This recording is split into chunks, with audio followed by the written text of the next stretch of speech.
What if the dead never left? What if the ancestors still walks among us, watching, guiding and protecting? In Yoruba land, the Egungun is not just a masquerade. It is believed to be Ara Orun. For centuries, the Egungun festival has remained one of the most sacred spiritual traditions of the Yoruba people. It is a moment when the world of the living meets with the world of the ancestors.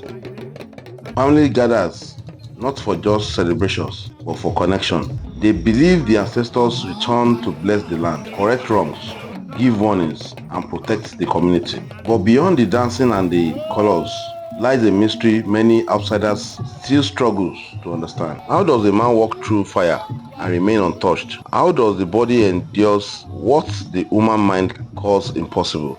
To many people, this may look like entertainment, but to the practitioners, it is a spiritual power in motion. In Yoruba belief, there is a force called Ashe, a divine energy believed to have made things happen. It is the power behind spoken words, rituals, prayers, and transformations. Before these performances, practitioners go through spiritual preparation.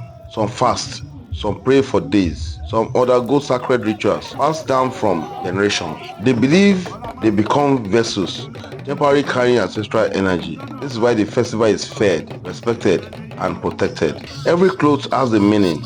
Every color tells a story. Every layer represents someone who once lived.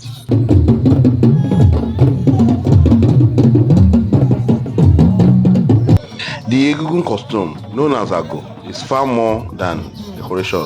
Many families preserve these garments for generations. New layers are added over time, representing fathers, mothers, warriors, hunters, kings, and ancestors. When the Egungun dances, it becomes a moving archive of Yoruba history. This is culture, not written in books, but carried on the body. Behind every Egungun is a lifetime of discipline, a tradition protected by silence, secrecy, and responsibilities. The guardians of these traditions are not ordinary performers. Many belong to the sacred societies responsible for protecting ancestral knowledge. Amongst them are the Ojebis, respected custodians who understand the principles of spiritual rules guiding the festival. Knowledge is not given freely. It is earned through reality, discipline, and years of learning. For many practitioners, preserving the Egungun tradition is not a job, it is a calling. And despite modernization, they continue to protect what their ancestors left behind.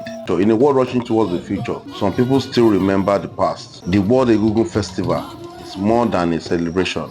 It is a bridge between living and the dead, between memories and identity, between history and the future. In Yoruba culture, the ancestors are never truly gone. They live in stories, in tradition, in rituals, and sometimes they return behind the veil of the Egungun. This is not just a festival, this is heritage alive. If you enjoyed this documentary, subscribe and join me as we continue exploring African history, spirituality, culture, and the hidden tradition. This is only the beginning.